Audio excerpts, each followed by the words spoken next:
Hello everyone, আসসালামু আলাইকুম। শুভ নববর্ষ। আজকে একটা ছোট্ট ব্লগ নিয়ে আসলাম, সেটা হলো নববর্ষ উপলক্ষে। নববর্ষ উপলক্ষে আমার ননাসের বাসায় দাওয়াত ছিল, তাই বাসার সবাই মিলে রেডি হয়ে চলে আসলাম ননাসের বাসায় ঘুরতে। এসে দেখি আপাতত অনেক রকমের আইটেম রান্না বান্না করে একদম প্লেট সাজিয়ে টেবিল গুছিয়ে রেখেছে আমাদের জন্য। দেখে যে কী যে ভালো লাগতেছিল। তো আপার বাসায় এই প্রথম আমার বৈশাখ উদযাপন আর কি।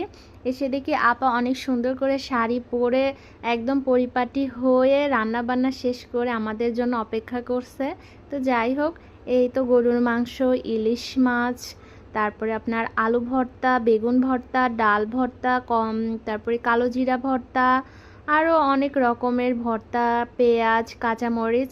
আর আপা কিন্তু সব কিছু মাটির বাসনে একদম সুন্দর করে বেড়ে রেখেছে। এই মাটির বাসনে বাড়ার কারণে খাবারগুলো আরও বেশি লোভনীয় লাগতেছিল। তো আমরা সবাই মিলে টিভি দেখতেছিলাম এবং খাবারের জন্য অপেক্ষা করতেছিলাম আর কি।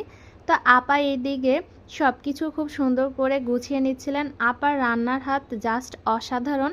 উনি যাই রান্না করুক না কেন সেগুলো খাইতে কিন্তু অনেক মজা হয়।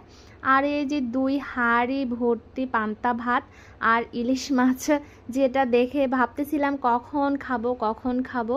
তো যাই হোক, আপা সব কিছুই মাটি রেখেছিল আর কি। পরিবেশনটাও কিন্তু খুবই সুন্দর। মাটির গ্লাস ছিল, মাটির প্লেট ছিল, যেগুলো দেখে একটা অন্যরকম ফিলিংস আসতেছিল। আর এটা ছিল রাজহাঁসের মাংস।